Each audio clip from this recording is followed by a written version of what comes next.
ቴሌኮም የክብር ስፖንሰሮች ኬርላንድ አጠቃላይ ሆስፒታል፣ ዶክተር ፈቲያ የጥርስ ክሊኒክ፣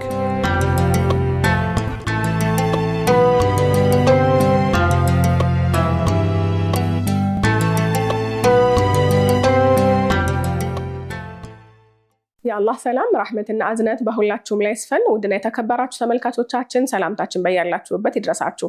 እንደምን ሰንብታችኋል? እንደምን ከርማችኋል? ሳምንታዊው የኔ መንገድ ፕሮግራማችን ተጀምሯል። አብራችሁን ስለምትሆኑ ደስ ይለናል፣ እናመሰግናችኋለን። 9282 ላይ ወይም ምን ያስቀደማችሁ እንደዚሁም 0937 11 68 99 ላይ ሐሳቦቻችሁን የላካችሁልን አብራችሁ እንድትቆዩ እንጋብዛችኋለን። ከዛም ባለፈ በእናንተ ህይወት መንገድ እንድንመላለስ ወዳችሁና ፈቅዳችሁ ብትመጡ ይህን የሂዳያ ብርሃን ለሌሎች ብናንጸባርቅም ደስ ይለናል።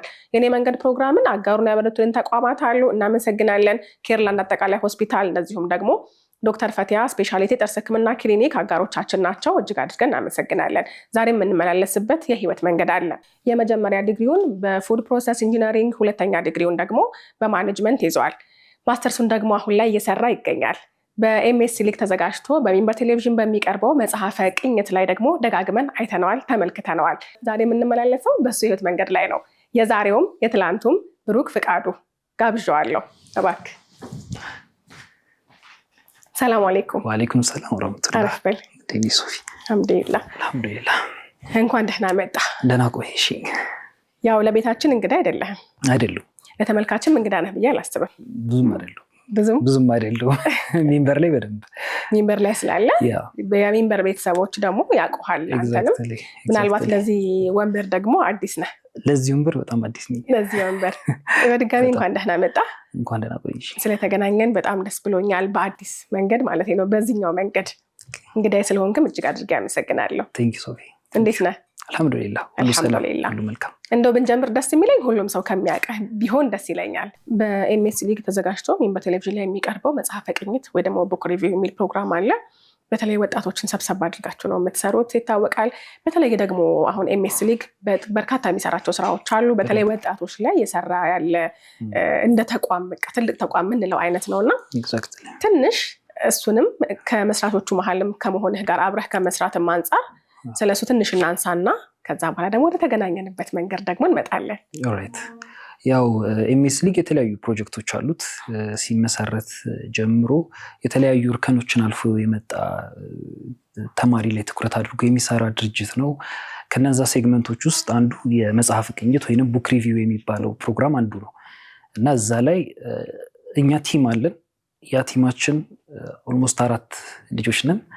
በየወሩ ለሚደረገው የመጽሐፍ ዳሰሳ ወይንም ቅኝት በየወሩ እያነበብን ሌላ ደግሞ ሜን ሪቪው የሚያደርግ ሰው እየጋበዝን ያው የንባብ ባህል አሁን ላይ በጣም እየቀነሰ የመጣ ነገር ነው።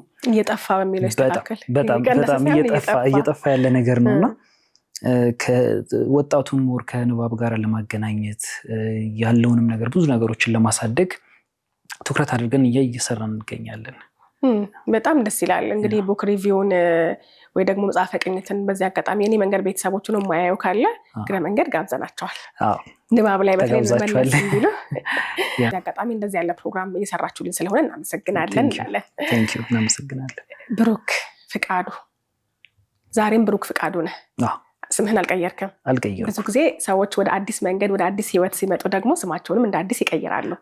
አንተ ግን ባለህበት ነህ። ምክንያት ይኖርሃል? ሲምፕሊ ስሜን ስለምወደው ነው ልል እችላለሁ። ስሜን በጣም ነው እወደዋለሁ ስሜን እና የመቀየሩንም ምክንያት ብዙ እንትን አላልኩትም። ማለት አንዳንድ ስሞች ወይ ከሃይማኖት ጋር የሆነ ትስስር ይኖራቸዋል ወይ ደግሞ እንዲሁ ከሸሪያ ጋር የሆነ እንትኖች ኮንፊውዥኖች የሚፈጥሩ ስሞች ሲሆኑ እንትን ሊሆን ይችላል። ስማቸውን መቀየር አስገዳጅ የሚሆንበት አጋጣሚ አለ። በእስልምና ታሪክ ብዙዎቹ የሰሃቦች ስማቸውን የቀየሩ ሰሃቦች አይደለም የምናገኘው። ስማቸው ከጣዖት ጋር ከምን ጋር የተገናኘ ካልሆነ በስተቀር ብዙዎቹ በነበሩበት ስም ነው የቀጠሉትና ያንን ሱና ሀይ ያርጋለሁ ብዬ አስባለሁ። ወደው ስሜ ነው፣ አባቴ ያወጣልኝ ስም ነው። ትርጉሙም ደስ የሚል ስም ይመስለኛል። ደስ ይላል በጣም። ወደ አዲስ የህይወት መንገድ ከተመለስክ ምን ያህል ጊዜ ሆነ? አሁን 11 ዓመት። ዘለግ ያለ ጊዜ ነው። በጣም 11 ዓመት። በ11 ዓመት ውስጥ የእስልምና ህይወት እንዴት ይዘዋል? በጣም ቆንጆ ነው። በጣም ብዙ ስትራግሎች አሉት፣ ግን አሪፍ ነው አልহামዱሊላህ። በጣም ቆንጆ ነው። ቆንጆ የሚባል ህይወት ነው እየኖርኩ ያለሁት አልহামዱሊላህ። በጣም ምን አይነት ቆንጆና ደስ የሚል ህይወት ነው። እስልምና በራሱ ቆንጆ ሃይማኖት ነውና ብቻውን መቆም የሚችል ዲን ያለን ብዙ በኮምፔር አድርጎ የሚወደው ሰው ይኖራል ሃይማኖቱን ከሌላ ሃይማኖት ጋር ያነጻጸረ እንዴ እስልምናማ ብዙ የተሻሉ ነገሮች አሉት ብዙ አሪፍ ነገሮች አሉ ብሎ የሚያስብ ሰው ይኖራል። ግን ብቻውን ደግሞ እስልምናን ስናየው በራሱ የሚያስደስት ሃይማኖት ነው። ፕራክቲሱ ደስ ይላል፣ ግን ፕራክቲስ ይፈልጋል፣ በጣም ልምምድ ይፈልጋል። እኔ ደስተኛ ነኝ በእስልምና አልহামዱሊላህ። ማሻአላህ። መግቢያ ላይ ጠቀስ አድርጌው ነበርና በተመሳሳይ ጊዜ 2 ዲግሪ ሰርተሃል፣ አሁን ደግሞ ማስተርስን እየሰራህ ነው። ትንሽ ስለ ትምህርት ባክግራውንድ ብናወራ ደስ ይለኛል። እሺ፣ ማስተርስ ምን ላይ ነው የምትሰራው? 2 ዲግሪ አንድ ላይ መማርስ ያን ያህል ቀላል ነው ወይስ እንዴት ነው? 2ቱን ዲግሪ አንድ ላይ እኩል አይደለም የጀመርኩት። የመጀመሪያ ዲግሪን ያው ወልቂጤ ዩኒቨርሲቲ በፉድ ፕሮሰስ ኢንጂነሪንግ ነው የጨረስኩት። 3ኛ ዓመት ተማሪ ሆኜ ያው የርቀት ማኔጅመንት ከጅማ ዩኒቨርሲቲ ጀመርኩኝ። የ3ኛ ዓመት ተማሪ ሆኜ ብዙ ነገሮች ያው ያጠናን ሜተዱን ወይንም የትምህርት ካሪኩለሙንም አንደርስታንድ የምናደርግበት ሰዓት ነው። በተለይ ከ3ኛ ዓመት በኋላ ያለው ነገር ላይ አስተማሪዎቹም ይደጋገማሉ። ያስተምሩን አስተማሪዎች ያለንን ነፃ ጊዜ እንዴት መጠቀም እንዳለብንም በደንብ ስለምናቅ 3ኛ ዓመት ላይ ያን ውሳኔ ወሰንኩኝ። ያው 2ቱን አንድ ላይ አስኬድኩት። የርቀት ስለሆነ ያው ቶሎ ኮሚትመንቶች ስለማይኖሩ ለፈተና ለአሳይመንት ለማስገባት እና እንደዚህ አይነት ነገሮች ብቻ ስለሆኑ ያን ያህል ብዙ አይከብድም። ማስተርሴን ያው አሁን አዲስ አበባ ዩኒቨርሲቲ በኢንተርናሽናል ቢዝነስ ኤንድ ስትራቴጂ እየሰራው። ማሻአላህ። ምን ያህል ጊዜ ይቀራል? 1 ዓመት ይቀረኛል። የሚቀጥለው ዓመት ጨርሳለሁ ኢንሻአላህ። ማሻአላህ። ለምርቃት እንዳንረሳ ብዬ ነው። ኢንሻአላህ መተን ደግሞ የኔ መንገድ ያስመርቅ ይሆናል ኢንሻአላህ። ያው ቀደም ሲልም እንዳወራ ነው ንባብ ላይ ያለ ሰው ደግሞ ሐሳብ ያለው ሰው ደግሞ ሲያወራ ብዙ ይይዛል። አንዲት ጓደኛ አይናትና እንደው ይሄንን ልጅ እኔ መንገድ ላይ እንደው አቅርበሽ ታውቂያለሽ ብላ እንደው ስትልክልኝ ነው እንዴ ብዬ አጠገብ ያለ ሰው አይታይም ለካ በሚለው እንግዲህ የመጣው በዚህ አጋጣሚ አመሰግናለሁ ስለጠቆምሽኝ። ስለዚህ ዛሬ ሐሳቦችን በደንብ እናወራለን ማለት ነው። ብሩክ ነው ዛሬ እንግዳዬ ስል ራሱ ሐሳብ ያለው ሰው ዛሬ የምታቀርብ ተብያለሁ። እዚህ አካባቢ እንግዲህ ቤታችን ላይ የሚያውቁ ሰዎችና ተመልካቾችንም ጠቆም ለማድረግ ብዬ ነው ብዙ ነገሮችን እናነሳለን ከብሩክ ጋር። እስቲ ግን ወደ ዋናው የኔ መንገድ ላይ ስንመጣ እንግዲህ ሁላችንም መስማት የምንፈልገው ነገር አለ። ወደ እሱ ጠጋ ብለን ደግሞ እናውራ። እንግዲህ አልহামዱሊላህ ወደ እስልምና ከተመለስክ ይሄን ህይወት መኖር ከጀመርክ 11 ዓመታትን አስቆጥረሃል። ግን ደግሞ ከዛሬ 11 ዓመት ወደ ኋላ መለስ ስንበልና እስቲ በትዝታ ወሰድ ላድርግህ። ረጅም ጊዜ ነው የምንመለሰው ወደ ኋላ፣ ማስታወስም ይኖርብሃልና እንደው እንዴት ባለ አጋጣሚ ነው ከእስልምና ጋር የተዋወቅከው? ቀድሞስ እንዴት ያለ ህይወት ነበር የነበረ? እሱን እናንሳ። ዘለግ ያለ ጊዜ ነው፣ ረጅም ነው በርግጥ። ያው እስልምናን ፉሊ ተዋውቄ እንትን ያልኩት ወይንም ሻሃዳ ያስኩበት ሞመንት ከሆነ ያው 11 ዓመት ነው። ግን ከዛ በፊትም ከእስልምና ጋር ትውውቅ ነበረኝ። ምክንያቱም ግማሹ ቤተሰቦቻችን ሙስሊሞች ናቸው። አባቴ ኦርቶዶክስ ነው፣ ክርስቲያን ነው። እናቴ ሙስሊም ነች። አሁን አልহামዱሊላህ ለእስልምና አዲስ አልነበርኩም። ቤታችን ውስጥ አዲስ ሃይማኖት አይደለም። ፕራክቲሱን በተወሰነ መልኩ ዘመዶች ምናምን ሲመጡ አየዋለሁ። ፎቢክም ለመሆን ብዙ እድሉ አልነበረኝም። ኢስላሞፎቢክ ሆኜ ከዛ ጥያቄ አንስቼ እስልምናን የተቀበልኩ አይነት ልጅም አይደለሁ እና የእስልምና መንገዴ ምናልባት እኔ ማስታውሰው መጀመሪያ እስልምናን አወቅኩኝ ስለ እስልምና ሰማው ብዬ ማስበው የ4ኛ ክፍል ተማሪ ሆኜ ነው። የ4ኛ ክፍል ተማሪ ሆኜ አያቶቼ ሀጅ ላይ ያደረጉ 2000 ላይ ሚሊኒየም ላይ ሀጅ ላይ ያደርጉ ወደኛ ቤት ማለት ከኛ ቤት ነው የሚሄዱት። መቱ አካባቢ ነው የሚኖሩት፣ ኢለባቦር መጡ እኛ ቤት።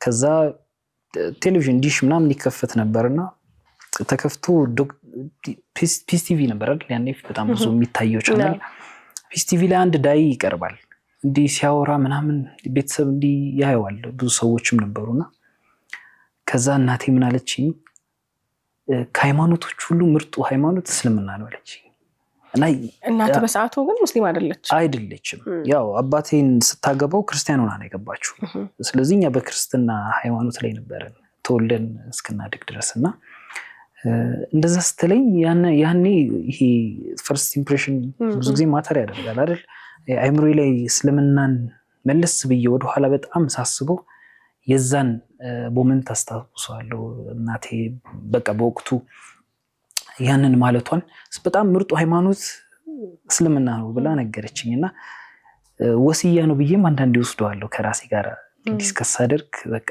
እናቴ ለኔ የሰጠችኝ ወሲያ ይሄ ነው እንዲህ በቁሙ ምናምን ነገር እላለሁ ሱብሃንአላህ የመጀመሪያ ትውውቄ እሱ ነው ከእስልምና ጋር ይሄ የመጀመሪያ ትውውቅ ነው ከእስልምና አያቶች ወደ ቤት መጥተው ስለዛ ነገር ሲወራ ስለ እስልምና ሰማህ አወኩኝ እንደነገርከኝ ከሆነ እናትህ መጀመሪያ ቤተሰቦቿም የእስልምና እምነት ተከታይ ናቸው ነገር ግን በትዳር ምክንያት ደግሞ እናትህ ሃይማኖት ቀይረው ወደ ክርስትና እምነት መጥተዋል ግን ያንተ ህይወት የነበረው በእናትም በአባትም ተመሳሳይ እምነት ውስጥ ነው ተመሳሳይ ሁለተኛም አንድ ሞመንት አለኝ አንድ አጋጣሚ ወደ መቱ ሄድን ወደ አያቶቻችን አካባቢ 7ኛ ክፍል ተማሪ ነኝ ያው ክረምቱን ነው የምንሄደው ለቫኬሽንም እንዲሁ ለአንዳንድ ነገር እናንተ የምትኖሩት አዲስ አበባ ነው ማለት ነው እኛ አዲስ አበባ ነው ተወልደህ ያደግከውም እዚሁ ነው ተወልጄ ያደግኩት እዚሁ ነው ከዛ ሄደን መጡ እናቴ ድጋሚ እስልምናን ተቀበለች እዛ እስልምና ስትቀበል ጥያቄ ሆነብኝ በጣም ወደ እስልምና ተመለሰች እንዴት ተመለሰች ትላንት እንደውም እንዲሳስበው እየጠየኳት ነበረ እሷም በቃ ውስጧ ይመላለስ የነበረ ጥያቄ ነው እንጂ ያው መቱ መሄዷ አንዳንድ ሰበብ አድርገሽ ቁጠሪው እንጂ ቤተሰቦቿ ጋር መሄዷ ማለት ነው መሄዷ በቃ እህት ወንድሞቿ ጋር አብራ መቆየቷ እስልምናንም ደግሞ ፕራክቲስ ሲደረግ ረጅም ጊዜ አይታጣቅም አይ ቲንክ ከዛ ጊዜ በፊት ምክንያቱም ከዘመዶቻችን ጋር ያለን ነገር በጣም ዲስኮኔክትድ ነው ምክንያቱም እስልምናው አለቃ በመውጣቷ የሙስሊም ቤተሰቦቿ እንዳለ አግለዋል በሆነ ሞመንት ካልሆነ አላቃቸው ብዙዎቹን አላቃቸውም እንዲህ አክስት አጎት የሚባሉትን የቅርብ እንዲህ አክስት ልጅ አጎት ልጅ እንጂ እነሱንም ከስንት አንዴ ብዙዎቹ ውጪ ነበሩ የሚኖሩት ሌሎቹ ዘመዶቿ አሉ አዲስ አበባ ይኖራሉ ምናምን ግን ኢቭን የዝምድናውን እንትን ራሱ ቦንድ ያወቅኩት ከሰለምኩ በኋላ ነው የብዙዎቹን ያወቅኩት እንደዛ ነውና እዛ መቱ ላይ ሄዳ እስልምናን መቀበሏ ጥያቄ ፈጠረብኝ ማለት እስልምና ምን አይነት ሃይማኖት ነው ምንድነው እስልምና በራሱ ብዬ ኩዌስችን እንዳደርግ አደረገኝ ያው እሷም ከሰለመች በኋላ በቃ የሆነ ደስታም ተሰምቶኛል አት ሞመንት እንዴት ሊሰማህ ይችላል አውቄው ሃይማኖቱን አይደለም ደስታ የተሰማኝ ግን ውስጥሽ አንዳንዴ ፎቢክ ካልሆንሽ እኮ ለእስልምና አቅርብንሽ ብዬ አምናለሁ መጀመሪያ ስለ እስልምና ያለን ነገር አቢዩዝ ካልተደረገ መጀመሪያ ፊጥራችን ላይ በሆንበት ሲቹዌሽን ውስጥ እስልምናን ዝም ብሎ አውት ኦፍ ኖዌር መጥላት በጣም የሚከብድ ይመስለኛል ልጠላው አልችልም ማላውቀውን ነገር ስለዚህ እሷ የመረጠችው የሆነ ነገር ነው ዲሲሽኗን አከብርላታለሁ የሆነ ደስ የሚልም ነገር ተሰምቶኛል አይ ዶንት ኖ ዳት ፊሊንግ ምናልባት እሷ ስሜትም ተጋብቶ ሊሆንም ይችላል የእሷም ደስተኛ መሆን በራሱ የራሱ የሆነ ተጽዕኖ ይኖራል ይመስለኛል እናታቸውም በረጅም ዓመታት ውስጥ በዛ እምነት ውስጥ ከአባት ጋር መቆየት ቢችሉም ልብ ግን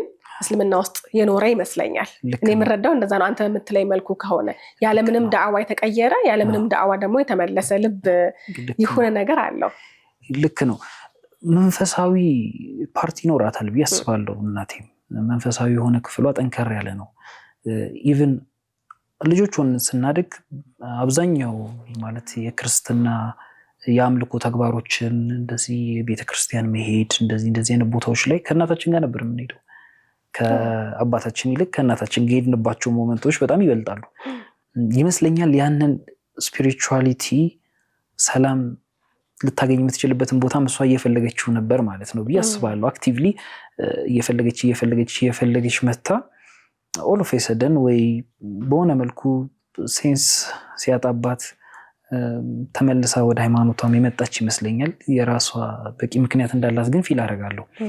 አት ዘ ሴም ታይም እንዲህ አይነት ሞመንቶች ጊዜያዊ ሊሆኑ ይችላሉ ማለት በትዳር ሌሎችም ብዙ ሪዝኖች አሉ። ከሰዎች ከእስልምና የሚወጡበት ብዙ ምክንያቶች ይኖሯቸዋል ከትዳር ውጭ። ግን ትዳር ምንድነው ኮንሲስተንት ያደርገዋል ያንን ነገር። ልጆችን ይዞ ይመጣል አብሮ፣ ሌላ ቤተሰብ ውስጥ መቀላቀልን አብሮ ይዞ ይመጣል፣ ሂሉኝታን ይፈጥራል። ረጅም ዓመትም ከሃይማኖቱ ጋር ደግሞ ተላቆ መቆየት በራሱ የሚፈጥረው የራሱ ተጽዕኖ ይኖራል እና ምናልባት ቀደም ብሎ ማሰቡ ጥሩ ነው ብዬ አስባለሁ። ግን አክቲቭሊ ደግሞ ኮንሽየስሊ ውስጣችን ጥያቄውን አለማቆሙ፣ በሃይማኖት ጉዳይ ያሉ ጥያቄዎችን አለማቆሙ እናቴ ድጋሚ እንድትመለስ እና ያንን ብርሃን እንድታገኝ እድል እንዳገኘች ደግሞ በአንድ በኩል ፊል አደርጋለሁ። ያንን ፊል አደርጋለሁ። አልሐምዱሊላህ።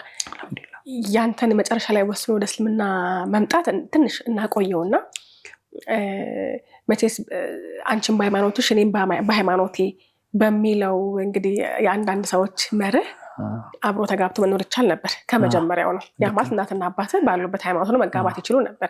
ያ መሆን ስለማይችል ይሆናል ምናልባትም እናትህ ወደ አባትህ ሃይማኖት ቀይራ መኖር የቻሉት። እንግዲህ ከዓመታት በኋላ ደግሞ ወደ ነበረችበት እምነት ስትመለስ አባትህ ምንም አይነት ጥያቄ አላነሱም ነበረ? እንዲሁ ተቀበሉ? ቤት ውስጥ የነበረው ነገር እንዴት ነበር ታስታውሳለህ? በደንብ እንዲህ በቀላሉ የተቀበለው ነገር አይደለም። ምክንያቱም ሃይማኖት መቀየር ማለት አይ ቲንክ በጣም ከባድ ውሳኔ ይመስለኛል።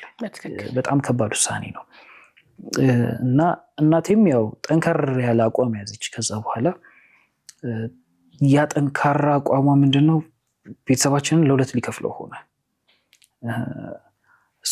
ትምህርታችን ላይ እኛ ጎበዝ ተማሪዎች ነበርን። እኔም ታናሸቴም ሁለት ነን ቤት ውስጥ ጎበዝ ተማሪዎች ነበርን። ከዛ እናቴ ከመቱ ተመልሰን መጣን።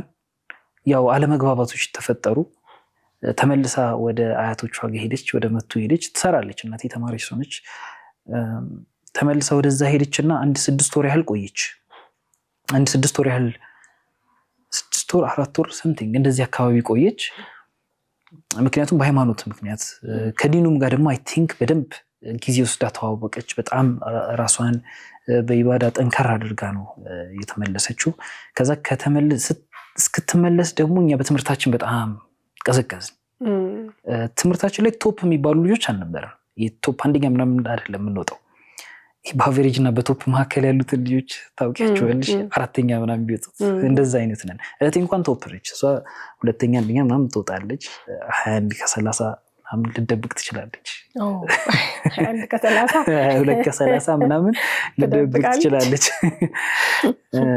በነገራችን ላይ ያስታወስከኝ እኛ ቤት አይፈቀድም ከ10 ከ7 በታች መውጣት አይፈቀድም። 7 እሱንም እኮ እንትን ነው በቃ እንደው ምንም አይልም በሚለው ነው እንጂ 8 እና 9 ግዴታ ነው ካልተደፈነ እንኳን። እና 5 አምጥቼ ጠፍቻለሁ ከቤት የሆነ አያቶቼ ጋር ተደብቄ እዛ መጥቶን አባቴ ያገኘኝ ነበረው እና እሱን አስታወስከኝ። እና እሷ ጎበዝ ነች። ከዛ ምን ሆነ ትምህርታችን ላይ በጣም ቀዘቀዝን። 23ኛ ወጣሁ ሶፊ አስቢ። 4ኛ 5ኛ ወጣለች። እናቴ አለመኖሯ በጣም እንትን አለኝ። አላጠናም ብዙም ሀሳቤም እናቴ ጋር ነው። እኔና ማዘር ደግሞ በጣም አታችድ ነን ብዙ ነገር ላይ። ከልጅነቴም ጀምሮ ከማሚ ጋር ያለኝ እንትን ቦንድ በጣም ጠንካራ ነው። ስቲል ነው በጣም ጠንካራ ቦንድ ነው ያለን ማሻአላህ።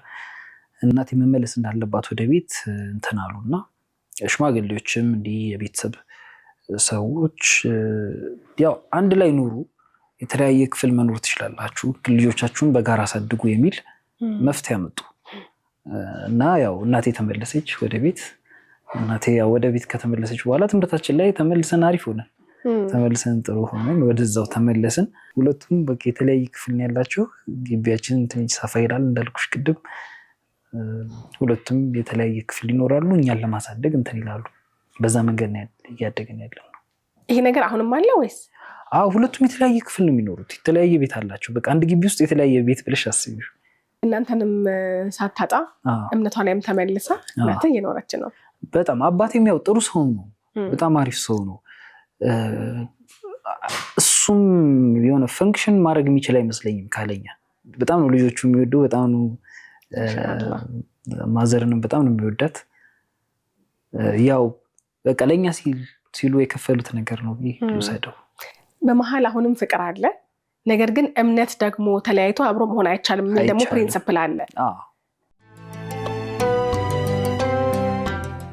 ወደ አንተ እንመለስ አሁን እሺ እንግዲህ እየተነካኩ የመጡ ስለ እስልምና እንድታውቃቸው የተደረካቸው የሆኑ መንገዶች አሉ መጨረሻ ላይ ግን አንተን ወደ እስልምና ያመጣ የትኛው የህይወት መንገድ ነው አያቴ ከ8ኛ ክፍል በኋላ ከኛ ጋር መኖር ጀመረች እኛ ቤት ነበር የምትኖረው ህይወቴ ላይ ትልቅ ሚና ያላት ሰው ነች አላህ ይርሐማት አዲያ ስሌማን ትባል ነበር በጣም ጥሩ ሰው በጣም ኢባዳ ላይ ጠንካራ ማለት እስልምናን አንደርስታንድ ካደረኩት በኋላ የኢባዳ ክፍሎቿን ሳየው በጣም ጠንካራ ነበረች እኛ የሚጎለን ኮንሲስተንሲ ነው አይደል ኢባዳ ላይ ይሄ ቀጣይነት ያለው የኢባዳ ክፍል የለንምና እኔ እስካዩት ድረስ ሰላተ ዱሃ አምልጧት አይቻላቅ ሌላ አምልጧት አይቻላቅ እኔ አይቻታለቅም አምልጧት ሜቢ ሬር ኬዞች ተፈጥረው ሊያመልጧት ይችላሉ በጣም ጠንካራ ነበረች ኢባዳ ላይ በዛ መንገድ ውስጥ አያቴን ትንሽ አይኗን ማመምስ ያደርጋት ስለነበር መስጊድ ማድረሳት እኔ ነበርኩ አያቴን መስዳት መስጊድ ጁማ ያው ክረምቱን በተለይ ያው የትም ስለማልሄድ ከትምህርት ውጪም ስለሆነ ይዣት መሄደው ነኝ ቀደም ብላ ነው የምትገባው ሁሌ 5 ሰዓት ላይ በቃ መስጊድ ገብታለች ከዛ በኋላ ያው አያቴን ካደረስኩ በኋላ በሄድበት ቦታ ብዙ የለም አካባቢው ላይ መስጊዱ አካባቢ ላይ ሌላ መጫወቻም ቦታ የለም ቁጭ ብዬም ጊዜ ማሳለፍበት ቦታ ስለሌለ መጠበቃት መስጊድ ውስጥ ነው እዛው መስጊድ ውስጥ ገብቼ ነበር መጠበቃት እና መስጊድ ውስጥ መጽሐፍ ምናምን ይሸጡ አሉ አይደል ሙስባህ እንዲ ኮፍያ ምናምን ይሸጡ በር ላይ ውስጥ ላይ ነው አክቹሊ ይሄኛው መስጊዱ ግቢው በጣም ሰፊ ነው በጣም ትልቅ መስጊድ ነው ኢብራሂም መስጊድ ይባላል ወደ ቃሊቲ ማሰልጠኛ አካባቢ ነውና ሰውየው መጽሐፍ የሚሸጠው ሰው አጠገቡ ሄጄ ቀመጠና እስኪ ስለ እስልምና ንገረኝ ይለዋለው የሆኑ መጽሐፎች ይሰጠኛል አነባለሁ እነሱን በዛ መሃል አያቴን ጠብቃታለሁ ልክ ተሰግዶ እንዳለቀ ሮጬ ሄዳለሁ ምክንያቱም ጫማ ማድረግላት ምናምን እኔ ጫማ ምናምን አድርጌላት ደግሞ ይዣት ወጣለሁ ወደ ቤት እንመለሳለን ከዛ በኋላ ጥያቄዎች መምጣት ጀመሩ ምንድነው አንዳንድ የሰፈራችን ሰዎች ለምን ደሞ አይሰግደው ከመጣ ከገባ ለምን ደሞ አይሰግደው ብለው መጠየቅ ሲጀምሩ አሁን ፋቲሃን ማወቅ አለብኝ ዘሊስት አልኩኝ ሲሰገድ ምንድነው የሚባለው ከጠየቁኝ ራሱ እንደዛ አደርጋለሁ ወይ ደግሞ ገብቼ እስቲ ፕራክቲስም ላድርገው ሃይማኖቱን ፕራክቲስ ላድርገውና ሀፕን የሚያደርገውን ነገር ጀስት ሊብዬ እንትን አልኩኝ ከዛ እድሜህን ግን ማወቅ እችላለሁ በዛን ሰዓት 13 14 እንደዛ 13 እድሜ ላይ ነህ 13 14 ዓመቴ ነው ከዛ ቤት ስንመለስ ምን አደረኩኝ አያቴን እንትን አልኳት እስቲ ሰላት ላይ የሚባለውን ነገር ንገሪኝ አልኳት ከዛ ጻፍኩት ወረቀት ላይ ጻፍኩትና then በቃ ቀጣይ ጁማ ስንሄድ በቃ እንሰግዳለን ምናምን አልኳት ከዛ እሺ ምናምን ነገር አለችኝ ከዛ ቀጣይ ጁማ ስሄድ በቃ ውዱ አደራረግ ምናምን ስለማቅ እንዲሁ ልክ ጁማ ሲደርስ ውዱ አድርጌ ምናምን የመጀመሪያ ሰላቲን ሳልሰል ሄጄ ሰገድኩኝ ከሰገድኩ በኋላ በቃ ያው ትሬንድ አደረኩት መስገዱን ሌሎች ነገሮችንም እንዲሁ እስቲ ለምን አላቅም እንዲሁ በቃ ኪዩሪየስ ስለነበርኩኝ ነው እዛኛውም ሃይማኖት ላይ ብዙ ጠንካራ ስላልነበርኩኝ ሃይማኖቱን ዝም ብዬ ፕራክቲስ ለማድረግ ፋቲሃን ማወቅ ሱረቱል ኢኽላስ ፈለቅ ናስን እነዚህ ነገሮች ማወቅ ፈለኩኝ እና አንዳንድ መጽሐፎችን እንደዚህ ትንንሽ መጽሐፎችን ያሰው ይሰጠኝ ነበር ደን ሃይማኖቱ ላይ እንደዛ ማንበብ ጀመርኩ ከዛ 9ኛ ክፍል ትምህርት ቤት ቀየርኩኝ ስቀየር ሌሎች አዳዲስ ተማሪዎችን ተዋወቅኩኝና የተዋወቅኳቸውን ተማሪዎች እንትን ስላቸው ራሴን ሳስተዋውቅ ሃይማኖቴን ስፔሲፊካሊ ሳስተዋውቅ የክርስትና እምነት ተከታይ ነኝ ብዬ አይደለም ማስተዋወቃቸው እንደ ብሔር አደረኩት መሰለኝ እኔ በአባቴ ክርስቲያን ነኝ በእናቴ ሙስሊም ነኝ እንምላቸው ምክንያቱም ፐርስፔክቲቫቸውን ማወቅ ፈልጋለሁ እኛ ቤት ውስጥ ያው የንባብ አይነት ካልቸር አለ መጽሐፎችን አባቴ እንዲህ የሆኑ መጽሐፎች ነበሩት ወጣት እያለ ያነበ ነበር በደንብ እና አንዳንድ የሆኑ የስለላ መጽሐፎች የነማሞ ወደነ መጽሐፎች ምናምን እነዚህን በልጅነታችን ነበር ያነበብናቸው። እኔም እህቴም ፍቅር እስከ መቃብርን ኦሮማይን የስድስተኛ አምስተኛ ክፍል ተማሪ ሆኜ ነበር እነሱን ያነበብኩትና ሌሎች ሃይማኖቶችንም በደንብ ለማወቅ ትምህርት ቤት መቀየሪ እነሱም ደግሞ መጽሐፍ እንዲሰጡኝ ፐርስፔክቲቮችን እንዳይ ሁለቱ ደግሞ ያው ትምህርት ቤት ውስጥ ዲቤቶች ምናምን ነበሩ አይደል ክርክሮች አሉ እኮ ሲከራከሩ እኔን ነው የሚጠሩኝ እንትን ዳኛ ምክንያቱም ለሁለቱ ሚዛናዊ ሊሆንልን ይችላል ብሎ ያስባሉ። ስለዚህ በዚህ በኩል አንድ ጓደኛ ያለ ስቲል ጓደኛዬ ነው ዙልኪፍ ይባላል ላይ ኸይር ጀዛውን ይክፈለው በጣም ብዙ ድርሻ አለው እሱም የኔ እስልምና ላይ እና እሱ ሲከራከር በቃ ሁለቱንም እንትንላቸዋለሁ አዳምጣቸዋለሁ እዚህ ጋር እንትን ነጥባለህ አንተ ደግሞ እዚህ ጋር ነጥባለህ እያልኩኝ እንትንላቸው ነበር እዳኛቸው ነበር። ሶ ምን ሆንኩኝ ፈጣሪ እንዳለ አምናለሁ ግን ፈጣሪ በሃይማኖት ማቀፍ ውስጥ ነው ብዬ ግን አላምንም። ይህንን አመለካከት ዲቨሎፕ ማድረግ ጀመርኩኝ 9ኛ ክፍል ላይ ይሄን ዲቨሎፕ ማድረግ ጀመርኩኝ። ምክንያቴ በቃ ያው ሃይማኖት ውስጥ ለምን ፈጣሪ ሃይማኖት ውስጥ ይገባል እንደ ኤቲስት ማቲዩ ምክንያቱም ኤቲዝም ላይ ሞር ፈጣሪን ዲና የማድረግ ሂደት ነው ያለው አይደል ፈጣሪ የለም ብሎ መቀበል ላይ ወይንም የፈጣሪን ኤግዚስተንስ ኩዌስችን ማድረግ ላይ ነው ኤቲዝም ወይንም ሃይማኖት አምላክ የለም ብሎ የሚያስቡት እንደዛ ነው። ግን እኔ ፈጣሪ እንዳለ አምናለሁ። አዎ ፈጣሪ አለ በደንብ አለ ዝም ብዬ ልገኝ አልችልም አውት ኦፍ ኖዌር ግን ያ ፈጣሪ በዚህ ሃይማኖት ውስጥ በእስልምና ውስጥ ወይ በክርስቲያኖ ውስጥ ወይ በሌላ በቡዲዝም በመናምን ውስጥ ነው ያለው ብዬ ግን እንትን አልልም ውስጥ አይቀበሉም ነበር። ያን ውስጥኝ ስለማይቀበሉ ያው ብዙ ሴንስ አይሰጠኝም ሲከራከሩ እንትን ነው የምላቸው ኦኬ you have a valid point አንተ valid point አለ አንተ valid point አለ እያልኩኝ ዲቤት ከማስደረግ በተጨማሪ ብዙ እንትን አልነበረብኝ ብዙ ኃላፊነቶች እንደዚህ አይነት ነገሮች አልነበሩ። ምናልባት ግን ይሄን ያለ አመለካከት እንድትይዝ ያደረገህ በሁለቱ መካከል የሚኖረው የሐሳብ ልውውጦች ነው ወይ ደግሞ ክርክር የምትላቸው በክርክር መሀል የሚነሱ ሐሳቦች ናቸው አንተን ፈጣሪ በእምነት ውስጥ ያለ አይደለም እንድትል ያደረገ? አዎ ክርክር ሲሆን ምን ይሆናል መሰለሽ ሶፊ አንዳንዴ ስሜታዊነትም ሊኖረው ይችላል ውስጡ ስሜታዊነት ሊኖረው ይችላል አሸነፍኩ የሚልም ስሜት አለው የሆነ የአሸናፊነት ተሸናፊ አይነት ፊሊንግ ይኖረዋል። ወይንም ደግሞ ሃይማኖት ሁሌ በሎጂክ የሚዳኝ ነገር አይደለም። አንዳንድ ጉዳዮች ላይ አሉ አይደል እስልምና ውስጥም ቢሆን እኮ በሎጂክ ብቻ ማንቀበላቸው ዝም ብለን በቀልባችን የምንቀበላቸው ነገሮች አሉ እንድናምን ብቻ። ለምሳሌ የረሱል ሰለላሁ ዐለይሂ ወሰለም ኢስራ ወልሚዕራጅን በሎጂክ ማንም ሊያስረዳን አይችልም። ወይንም ጨረቃ መከፈሏን እንዲህ ሎጂካሊ ጨረቃ እንዴት ይከፈላል የሚለውን ነገር ሳይንቲፊካሊ ብዙ ፕሩፍ ሊደረግ የሚችል ነገር አይደለም። ኤግዚስት ማድረጉን ምናምን ልናውቅ እንችላለን ምክንያቱም ሙዕጂዛ ስለሆነ ሙዕጂዛን በሎጂክ ውስጥ ከተን ፕሩፍ አናደርገው። ስለዚህ ሃይማኖት በሎጂክ ብቻ አይደለም የሚደግፈው እና ደግሞ የአንድን ሃይማኖትን ውበት በሁለት ሃይማኖት ክርክሮች ብቻ ላየው እንደማልችል ገብቶኛል። እኔ እስልምና ብቻውን ቢዩቲውን ማግኘት ፈለኩኝ። ይህ ማለት ምን መሰለኝ ሶፊ ክርስትና ላይ ያለውን ነገር ኦፍ ኮርስ ባይብልም ምናምን አንብቤያለሁ በደንብ አንብቤያለሁ መጽሐፍ ቅዱስን። ግን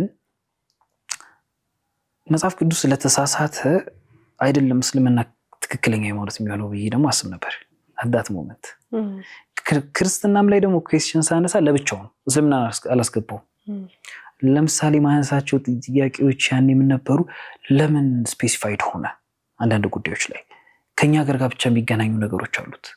የሆነ አንድ ሱዳናዊን አስቤ ኦርቶዶክስን አላስብም ኢትዮጵያዊነትን አስበዋለሁ ምናምን። ወይ ደግሞ አንድ ቻይናዊ ኦርቶዶክስ ሲሆን አይምሮ አይሰራም እንትን በቃ ፈንክሽን አያደርግልኝም እና እጠይቃቸዋለሁ ለምን ዓለም አቀፍ ለምን ሆሊስቲክ ለምን አልሆነም ሃይማኖቱ? ምክንያቱም እዛም አካባቢ ያለ ሰው ጋራ ሊደርስ የሚገባ የዳዋ ስትራክቸር እና አይደንቲቲ ሊኖረው ይገባል ብዬ አስብ ነበር። ይህን ኩዌስችን ሳደርግ ብዙ አይመልስልኝም። አዳት ኤጅ ይህን ጥያቄዎች ጠይቅ ነበርና ከዛ እስልምናን በእንትን ውስጥ ምንድነው ያኔ ብዙ ዳዋዎቹ በጣም ጥሩ የነበሩት ዶክተር ዛኪር ናይክ በጣም ጎበዝ ሰው ናቸው ማሻአላ እንትን ኮንትሮቨርሲ ላይ ይሄ ክርክር ዲቤት ላይ ምናምን በጣም ጎበዝ ነውና ግን ለብቻው ማወቅ ፈለኩኝ እስልምናን በቃ እስልምናን ብቻውን እስኪያሳምነኝ ሌላን ሃይማኖት ላይ ሳይከራከር ብቻውን እስልምና ዳዕዋ ተደርጎልኝ ነው መቀበል የምፈልገው ብዬ ከራሴ ጋር እንደ አይነት ኩዌስችኖች ነበሩኝ። ይሄ ግን ጎን ለጎን ከእናንተ ጋር ታወሩ ነበር? እንደዚያ ተወረ አናወራም። እምነትን በተመለከተ አይወራም። ቤታችን ውስጥ የሃይማኖት ጉዳይ ብዙ አይወራም። የሃይማኖት ጉዳይ ብዙ አይወራም። ምናልባት አንተ አሁን እስልምናን የማወቅ ጉጉት ላይ ስለሆንክ ያለኸው የእናትህ ሙስሊም መሆን የቤተሰቦቿ ሙስሊም መሆን ከነበረችበት እምነት ወደ አባትህ እምነት ቀይራ መልሳ ደግሞ እንደገና ወደ ነበረችበት እምነት መመለሷን ስለምታውቅ ምናልባት እስልምናን ማወቅ ስትፈልግ እዚህ ጋር ደግሞ የእናትህ የህይወት የተለያየ ህይወት መንገድ ስላለ ምናልባት ወደ እሷ ጠጋ ብለህ ካወራችሁ ብዬ ማሰብ ነው ያነሳሁት። ስለዚህ እንቀጥል። ከሌለ ብዙ የለም። ምክንያቱም ቤታችን ውስጥ ብዙ ትኩረት ይደረግ የነበረው ትምህርት ላይ ነው። ትምህርት ላይ ትኩረት እንድናደርግ አካዳሚክ ፓርታችን ላይ በደንብ ትኩረት እንድናደርግ ነው። ትምህርት ላይ ትኩረት መደረጉ ሃይማኖት ላይ ለማወቅም ፕራክቲሱም ላይ ምናምን ትንሽ ላላ ያለ ነገር ነበረን። ግን በጣም ዲሲፕሊን ነን። እኔም እህቴም በጣም ዲሲፕሊን አለን። ግን በእውቀት ሴንስ ግን የሃይማኖት እውቀቶችን ብዙ ዲስከቨር አላደረግንም ነበረ። ስለዚህ የግል ጥረት ያስፈልገን ነበረ ስለተለያዩ ሃይማኖቶች ለማወቅ ማለት ነው። በዚህ መሀል የዶክተር ዛኪርን ዳዕዋዎች በጣም አዳምጥ ነበር። በጣም ነበር ማደምጠው። እያደመጥኩ ስለ እስልምና ቤዚክሶች በደንብ ታውቂበታለሽ። የእሱ የዳዕዋ መንገድ፣ እስልምና የሚያስረዳበት መንገድ፣ ቁርአንን ኢቭን ለዳዕዋ የሚጠቀምበት መንገድ በራሱ ደስ የሚል ነገር አለውና ግን ፒስ ቲቪ ላይ ሌሎች ብዙ ዳዒዎች አሉ ከዶክተር ዛኪር ውጭ የምንከታተላቸው የነ ያሲር ፈዛጋ፣ አብዱራሂም ግሪን፣ እነ ሁሴን እኒህ ሰዎች አሁን በጣም ዲፕሊ ከእስልምናም ጋር የተዋወቁበት የራሳቸው መንገድ አላቸው። እነሱም ራሳቸው ሰለምቴዎች ናቸው። በተለይ አብዱራሂም ግሪን እና ሁሴን እንደዛ ናቸው። የራሳቸው የእስልምና መንገድ አላቸው። እስልምናንም ደግሞ ለሰዎች የሚያስተዋውቁበት የዳዕዋ ስትራቴጂያቸው ምናምን ደስ ይላል። ከዛ ይህን እያወቅኩ 11ኛ ክፍል ተማሪ ሲሆን ድጋሚ ወደ መቱ ሄድን ቤተሰብ ለመዘየር፣ ክረምቱንም እዛ ለማሳለፍ ወደዛ ተመልሰን ሄድን። ስንሄድ በቃ በደንብ ብዙ ጥያቄዎችን መጠየቅ ጀመርኩኝ። ያኔ የተደራጁ አይነት ጥያቄዎችን መጠየቅ ጀመርኩኝ። ብዙ ቪዲዮዎች ይዤ ነው የሄድኩት። ወደዛ ሲሄድ ኢፌክቲቭሊ መጠቀም ፈልጌያለሁ ጊዜውንም። ከዛ እዛ ቆይተን ከተመለስኩ በኋላ ያው ረመዳን ወቅት ምናምን ስለነበረ በደንብ አሁን መወሰን እንዳለብኝ ገባኝ። ከራሴ ጋር የሆነ ሃይማኖት ማወቅ አለብኝ ብዬ አሰብኩኝ እና ከያዝኳቸው ቪዲዮዎች ውስጥ የዶክተር ጄፍሪ ላንግ እንትን ነበር ቪዲዮ ነበር እና ሁሌ አልከፍተውም። ተምብሊኑ ብዙ ደስ አይልም። የቪዲዮ ከፍቼው አላውቅም። ሌሎቹን ነው መከፍታቸው። ሌሎች ቪዲዮዎችን ከፍታለሁ፣ ሰማችኋለሁ፣ አደምጣችኋለሁ። እስቲ ለምን ዛሬ ይሄኛውን ቪዲዮ ለምን አልሰማውም ብዬ ያው አሁን ነው አይደል ብዙ ኮሚትመንት የሌለን የቲክቶክ ምናምን ጊዜ ላይ እንትን የለንም። ያው ኦልሞስት 2 ሰዓት ተኩል አካባቢ የሚደርስ ቪዲዮ ነው እና ዶክተር ጄፍሪ ላንግ አሜሪካዊ ነው። ሌክቸረር ነው። ዩኒቨርሲቲ ውስጥ ማትማቲክስ ምናምን ያስተምራል እና የህይወት መንገዱን የሚናገርበት እሱም ከኤቲዝም ነው የመጣው። በተለይ ከቤተሰቦቹ ጋር ደግሞ በጣም አቢዩዝ ተደርጎ ያደገ አይነት ፐርሶናሊቲ ያለው። ስለዚህ እስልምናን ለማወቅ የሄደበትን መንገድ እዛ ቪዲዮ ላይ በደንብ ጠቅሶታል እና ቁጭ ብዬ ሰማሁት። ከዛ በጣም ሴንስ ሰጠኝ። ይሄ ነው እስልምና ማለት አልኩኝ። በቃ this is the beauty of our religion ማለት እስልምና ብቻውን እንደሚያምር አሳየኝ ዶክተር ጄፍሪ ላንግ። የትኛው ሞመንት መሰለሽ ሶፊ ምን ይላል? እሱ የሰለመበት መንገድ ከኔም ጋር እኔ ላይም ያለው ታሲር ይሄ ተጽዕኖ ምናምን ትልቅ ስለሆነ ነውና ቤት ውስጥ አዶፕት የተደረጉ ሙስሊሞች አሉ፣ ሙስሊም ልጆች አሉ። እነሱ ያው ፈራ ተባ እያሉ እስኪ ይቺን ቁርአን አንብባት ብለው ይሰጡታል። ከዛ ምን ደግሞ የሃይማኖት መጽሐፍን ለማንበብ ብሎ እሺ አስቀምጡት ብሎ አስቀመጠ። ከዛ የሆነ ስቴት ቀየረ። ከአንድ አካባቢ ወደ አንድ አካባቢ ስቴት ቀይሮ ማንበብ ይጀምራል። ከዛ ማንበብ ሲጀምር መጀመሪያው ፋቲሃን ነበር ያነበው። ልክ ኢህዲነ ሲራጠል ሙስተቂም የሚለው ጋር ሲደርስ ቀጥተኛውን መንገድ ምራን የሚለው ፓርት ጋር ሲደርስ የሆነ ትሪክ የሆነበት ማለት ፈጣሪ እንዴት ወደሱ እንዲመራቸው እያመቻቻቸው ነው ማለት ነው። ፈጣሪያቸው ብልጣ ብልጥ ነው ማለት ነው ብሎ ኮንሲደር አደረገ ጄፍሪ። ከዛ ይህን ነጥብ ባይምሮ እንደያዘ ልክ ጨረሰና ፋቲሃን ወደ በቀራ ደግሞ ሄደ። አሊፍ ላም ሚም ዛሊከል ኪታቡ ላ ረይበ ፊህ ሲል ደግሞ ሁደን ሊልሙተቂን አይደል? ከዛ ሁዳዋ ደግሞ እዚህ ጋር መጣች ጋይዳንሱ። ኦኬ እዛ ጋራ ስለ ጋይዳንስ አወርቷል አላህ። ቀጥተኛው መንገድ ምራን ብሏል። ለቀጥተኛው ደግሞ መንገድ ዝም ብሎ የሰው ልጅ ሊመራ አይችልም። መመራት ደግሞ ቀላል ነገር ቢሆንም ውስጡ ደግሞ የምትመሪውን ነገር ደግሞ መምረጥ አለብሽ። ምክንያቱም ሰው የሚመራውን ነገር ያ ፍሪ ዊል አይደል ተሰጥቶን የለ በፍሪ ዊል ውስጥ ያለችዋን መመራት ጄፍሪ ላንግ ቁርአን ውስጥ አገኘው። ከዛ ኦኬ የምንመራበት መጽሐፍ ለካ ይሄ መጽሐፍ ነው ሁደን ሊልሙተቂን። ስለዚህ ይሄ መጽሐፍ ማንበብ አለብኝ ብሎ በደንብ እያነበበ ሄደና ምን ላይ ደረሰ? የሰውና ስለ ሰው ፍጥረት ያለበት ፓርት ጋር ይደርሳል። አላህ መላእክቶችን ይላቸዋል አይደል? አይ ሰውን ልፈጥር ነው እዚህ ምድር ላይ ኸሊፋ ልፈጥር ነው ይላቸዋል። ኸሊፋ ልፈጥር ነው ሲላቸው መላእክቶቹ ምንድን ነው ያሉት? እንዴ እኛ ምናመሰግንክ ያንተን ስም ሌት ተቀን ምንዘምርልህ ምንልህ መላእክቶች እያሉ ድጋሚ ደግሞ ፈሳድን የሚፈጥር ድጋሚ ሌላ ደምን የሚያፋስስ አይነት ፍጥረት ደግሞ ለምን ትፈጥራለህ ብሎ ሲጠይቁ መላእክቶቹ ጄፍሪ ላንግ እዚህ ጋራ ከመላእክቶቹ ጋር ያግሪ ያደረኩኝ ይላል። መላእክቶቹ ልክ ናቸው። አው ምክንያቱም እሱ አባቱ በጣም አቢዩዝ አድርጎት ነበር። አባቱ አቢዩዝ ስላደረገው ፋሚሊው ላይ በጣም ከፍተኛ ተጽዕኖ አሳድሮበታል። ይደበድበው ነበር፣ አልኮሊክ ነበር፣ በጣም የልጅነት ትራውማም ስለነበረበት ልክ እዚች ፓርት ላይ ሲደርስ እንዴ ልክ እኮ ናቸው አልኩኝ። ማለት እንዴ መላእክቶቹ እዚህ ጋር በጣም ትክክለኛ ነጥብ ነው እያነሱ ያሉት። አዎ የሰው ልጅ ምድር ላይ ፈሳድ ነው የሚፈጥረው፣ አዎ ደም ነው የሚያፋስሰው፣ ለምን መፈጠሩ አስፈለገ ብዬ አግሪ ማድረግ ጀመርኩኝ አለ። ከዛ አይ እኔ ማውቀውን ደግሞ እናንተ አታውቁም አለ አላህ እዛ ውስጥ። ልክ እንደዛ ሲል ቆምኩና ድንግጥ አልኩኝ። ምክንያቱም እኔ ቆይ እስልምና እኔን ነው እያናገረኝ ያለው? ራሱን ውስጥ ላይ አክት እያደረገ ከካራክተሩ ጋር አብሮ እየተጓዘ መሆኑን አየ።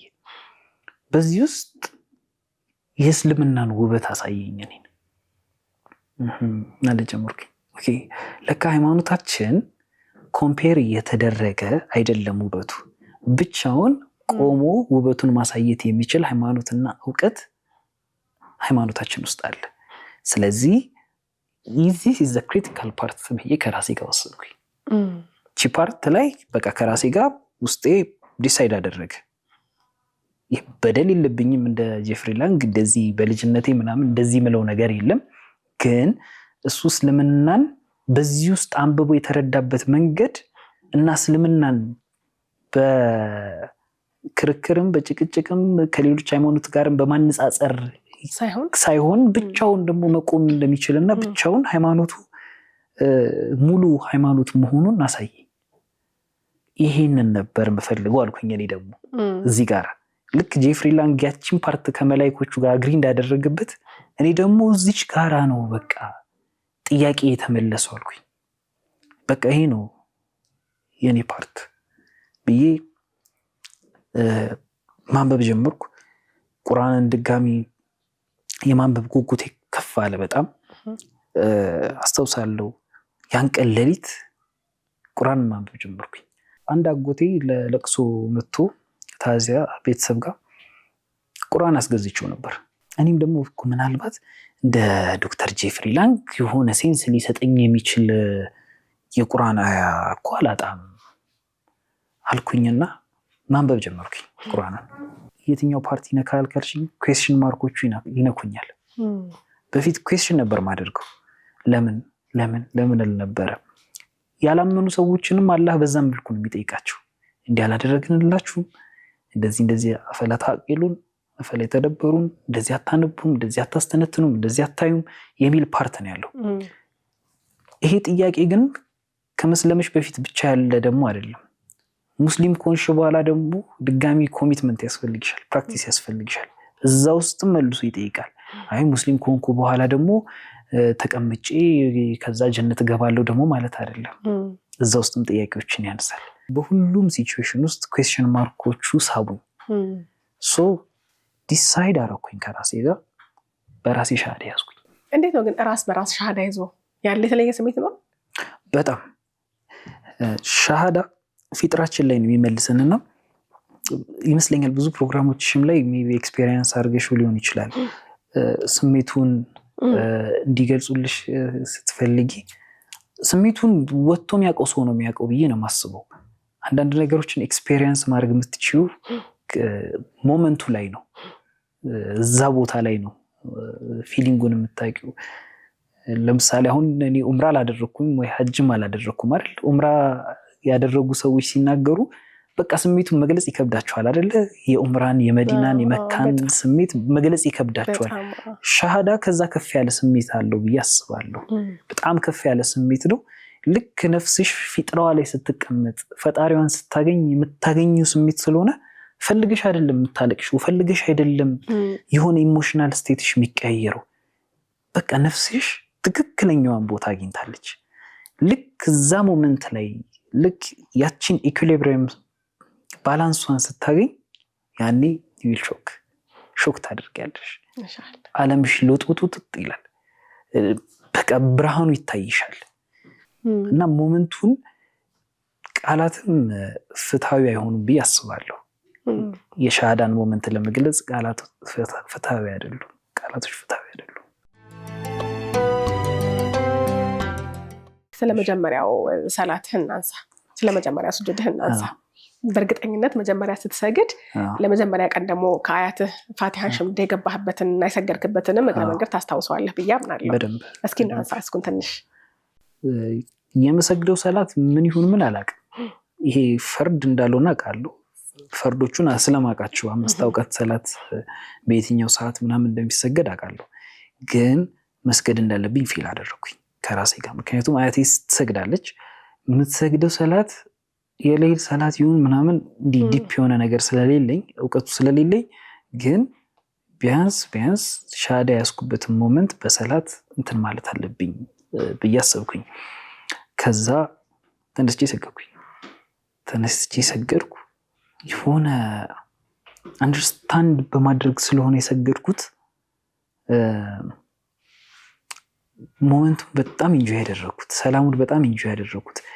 ግን ትንሽ ጊዜያቶች እንዳለፉ ትምህርት ተጀመረና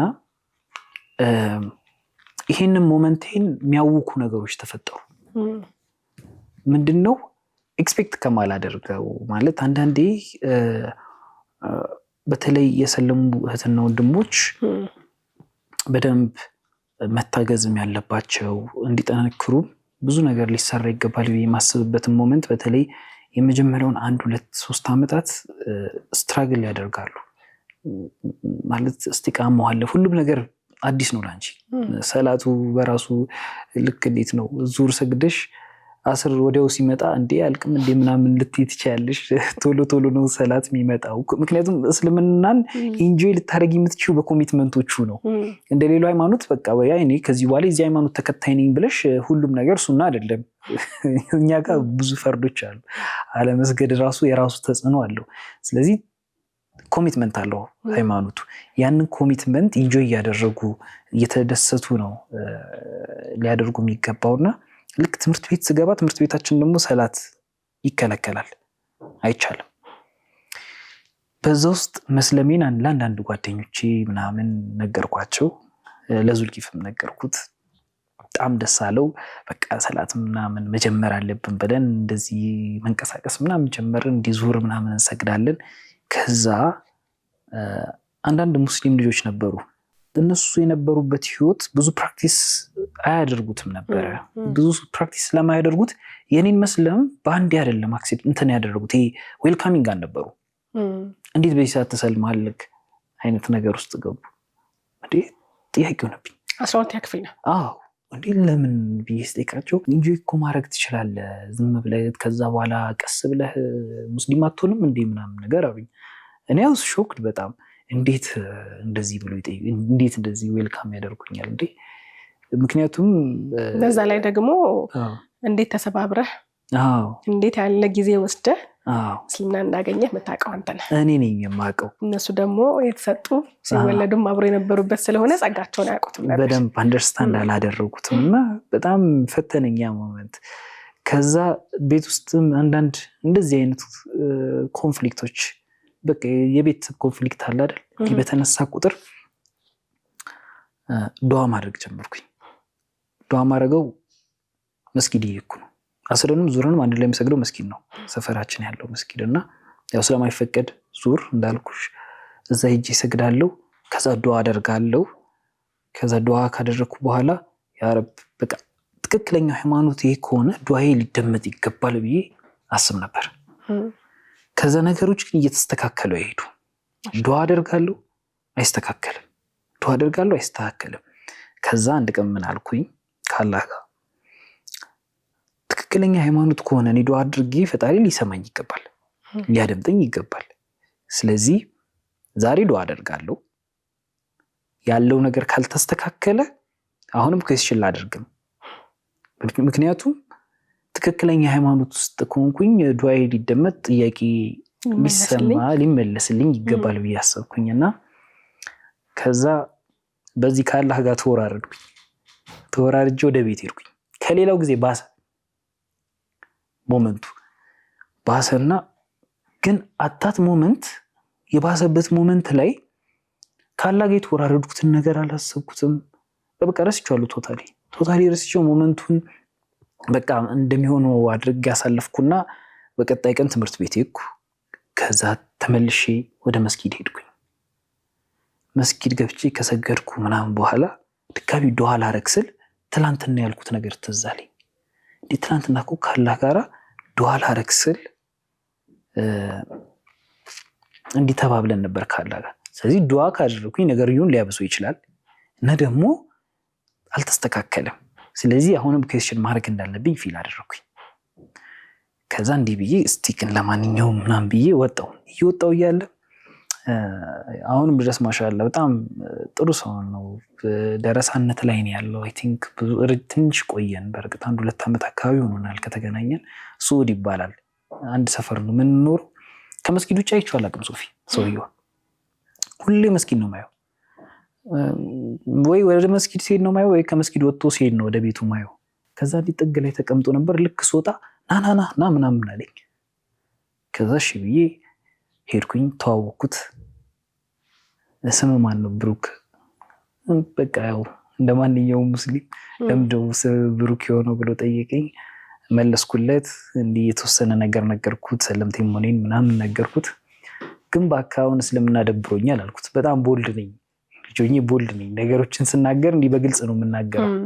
አሁን እንኳን እስልምና ደብሮኛል አልኩት። ደነገጠ። እንዴ ለምን አለ ይሄንን ብርሃን ሰጥቶ ይሄንን ሁዳ ሰጥቶ እንዴት ድጋሚ ደብሮኛልና? አይ በቃ እኔ ዱዓ አደርጋለሁ ምንም እየተደመጥኩ አይደለም። ኮምፕሌን አቀረብኩኝ። ከዛ አይደለም እኮ ዱዓ እኮ እንደዚህ አይደለም የሚሰራው ማለት እንዲህ አይደለም ዱዓ ብሎ አንዳንድ ታሪኮችን ምናምን አጫወተኝና እና ኢነርጂም ሰጠኝ። ችግር የለውም በሁሉም ነገር አለው አብሬክ እንደዚህ እንዳትብል። አላህ እኮ በጣም የሚወዳቸው ሰዎች ነው የሚፈትነው። እስቲ ያቸው ሙሳም ተፈትነዋል፣ ረሱል ሰለም ተፈትነዋል፣ ዩሱፍ ተፈትነዋል፣ ኑህ ተፈትነዋል። አላህ ዘንድ በጣም ተወዳጅ የሆኑ ፍጡሮች እንግዲህ መልእክተኞች ናቸው። እነሱም በዛ ደረጃ ከፈተናቸው እኛን ደግሞ አይፈትነን ብለን ጥያቄ ማቅረብ በራሱ ልክ አይሆንም። ስለዚህ በጣም የሚወዳቸውን ሰዎች አላህ ይፈትናል። ፈተና አንዱ መንገድ ነው። ፈተና በራሱ ፈጣሪ ስለሚጠላክ የሚያደርገው ነገር ሳይሆን ፈጣሪ እንደውም ውዴታውን ሊያሳይ የሚፈልግበት መንገድ ስለሆነ ኮንሲስተንት እንደሆን በጣም አገዘኝ። ችሎታዬንም እንዳወጣ አደረገኝ። መጽሐፎችን አነብ ምናምን ስለነበር የዶክተር ቢላል ፊሊፕስን መጽሐፍ how to be successful ሙስሊም የሚል መጽሐፍ ነበር። እሱም ተረጎምኩት። ያኔ ቁጭ ብዬ ተረጎምኩትና ከዛ የሆነ ቀን በቃ የስጦታዬ ነው ብዬ ሰጠሁት። በጣም ደስ አለው። በጣም ኢንጆይ ያደረገው። ከሱ ጋር ብዙ ጊዜ መስጊድ እንገናኛለን። ብዙ የእስልምና ታሪኮችን ቤዚክሶችን ያስተምረኛል፣ እንዳውቅ ያደርገኛል። ከዛ እሱን ከጨረስኩ በኋላ ያው እሱም ወደ ደረሳነት ወደ ደሴ ወሎ አካባቢ ሄደ። እኔም ወደ ዩኒቨርሲቲ ሄድኩኝ። ከዛ በኋላ አንዴ ነው የተገናኘነው። ኢንሻአላህ ፕሮግራሙን እንግዲህ ካየ በኋላ ምናልባት ከፈለከው በእኛ በኩል ማግኘት ትችላለህ እንላለን። የናፈቀ ስለመሰለኝ ነው አንዴ ያገኘሁት አባባል። ስለዚህ የዱዓ ምላሽ አለማግኘት በነበረብህ ባገኘኸው አዲስ መንገድ ላይ ጥያቄዎች እንዲፈጠሩብህ አድርገዋል። ምናልባት ግን በንባቦች መሀል ላይ ግን ጥያቄ የፈጠረብህ ነገር የለም? ከራስ ጋር እንድታወራ እንድትሟገት ያደረጉ ነገሮች ሳልነበሩ? ልክ ዩኒቨርሲቲ ስገባ ኢማኔ በጣም ሞተ። ምክንያቱም አንድ አዲስ ህይወት ነው ዩኒቨርሲቲ በራሱ።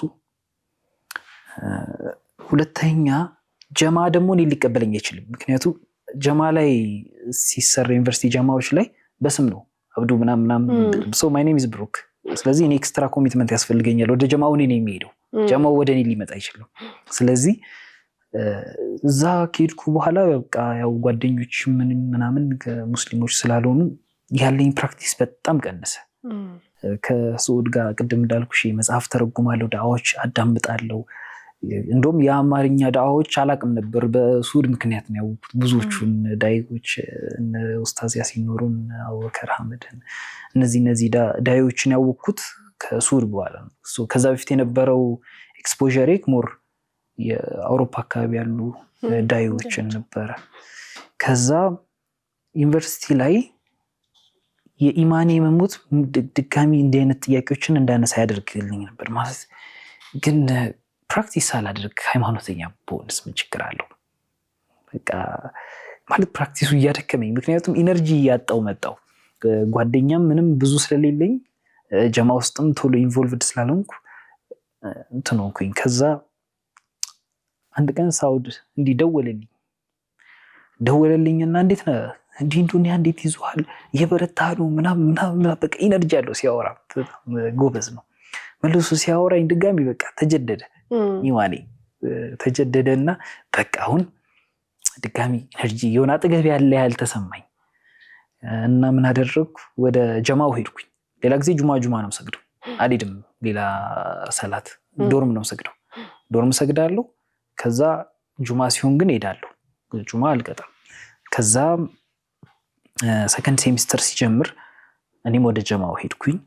ጀማው ላይ ያሉ ፕሮግራም የሚያዘጋጁ የጀማ ኻዲሞችን እንደዚህ ተዋወቅኳቸው።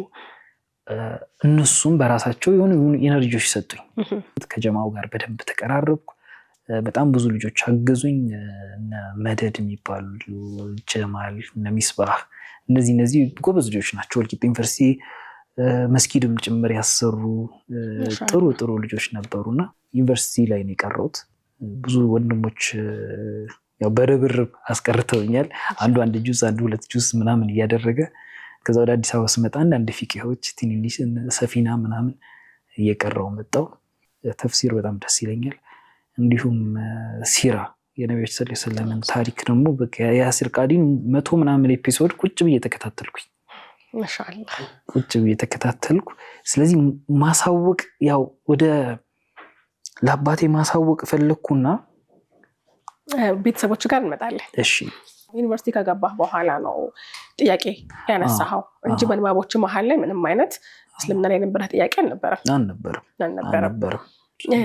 ምናልባት እንግዲህ ይሄንን ማውራታችን ያው የአዲስ ዩኒቨርሲቲ ገቢዎች ካሉ እንግዲህ ጀማ መቀላቀል ትልቅ ኃይል እንዳለው ማሳያ ነው ብዬ አምናለሁኝና ሁሌም ይባላል በእርግጥ ልክ ዩኒቨርሲቲ እንደገባችሁ ጀማ መቀላቀሉ የተሻለ ነው ይባላልና ዩኒቨርሲቲ ላይ መሆን አንድም ካለህ ኢማን መውረጃም ነው ካለህ ኢማን ደግሞ የበለጠ ጠንክረህበት በጣም ጥሩ የሚባል ደግሞ እውቀቶችን ይዘህ የምትወጣበት ነው ከትምህርቱ ባሻገር ዲንህ ላይም ጠንካራ ሆነህ የምትወጣበትም ሌላኛው ተቋም እንደሆነ ይነገራል ዩኒቨርሲቲ ውስጥ በእርግጠኝነት ያንተ መስለም እናትን ያስደስታል ያንተ መስለም አባትን ያስከፋል ልክ ነው እዛ ጋር ሁለት መንታ መንገድ ላይ ነው የምትቆመውና የነበረው ሁኔታ እንዴት ነበረ ከቤተሰብ ጋር ስለምላሾቻቸው እናንሳ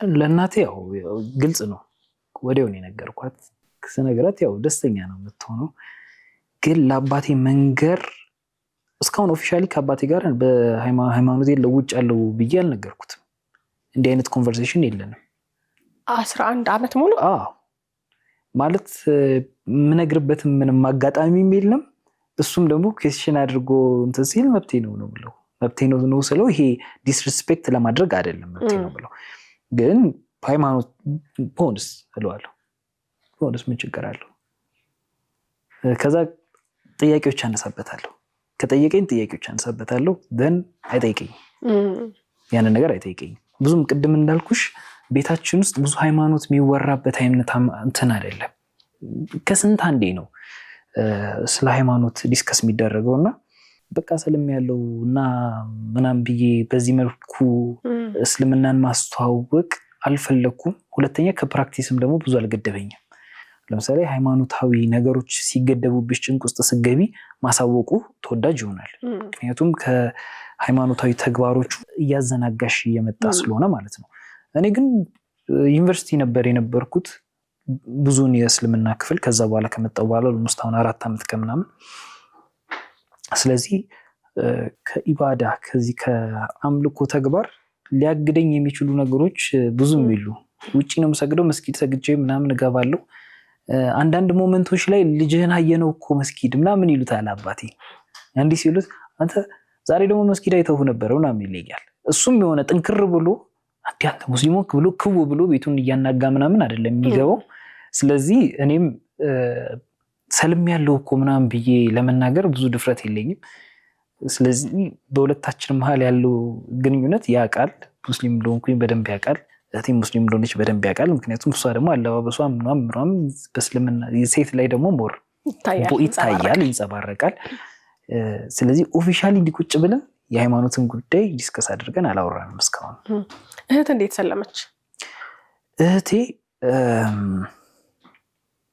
እህቴ ማንባቢ ነች ታነባለች በደንብ ታውቃለች ከዛ የኔ መስለም ተጽዕኖ እንዳሳደረባት ፊል አደርጋለሁ የኔ መስለም ተጽዕኖ አሳደረባታል ከኔ መስለም በኋላ ትንሽ ቆይታ ነው የሰለመችው ሻሃዳ እንዲያስኩ ምናምን እንደዚህ ካወቀች በኋላ እሷን ሻሃዳ ያስኳት ኢንሻአላህ በነባ መሐል ላይ እሷንም የማሳወቅ ነገር ነበራቸው ነገሮች መስጠት እኔ እናቴ ብዙ ነገራችን ተመሳሳይ ነው ብዙ ነገራችን እንትን ነው በቃ የምንወደውም ነገር ፕራክቲሳችን ቤት ውስጥም ያለን እርስ በርስ ያለን ግንኙነት ምናምን በቃ እንትን ነን እንደመንታ ናቸው እንደመንታን ታናሽና ታላቅ እንደሚጣሉት አላችሁ እንጣላለን በፊት ግን ያ ብዙ ጊዜ ከፍቅሩ ጋር ማለት ነው ከፍቅሩ ጋር እኔ የምወደውን ነገር ታከብረዋለች እኔ ያለኝን ዕውቀት በደንብ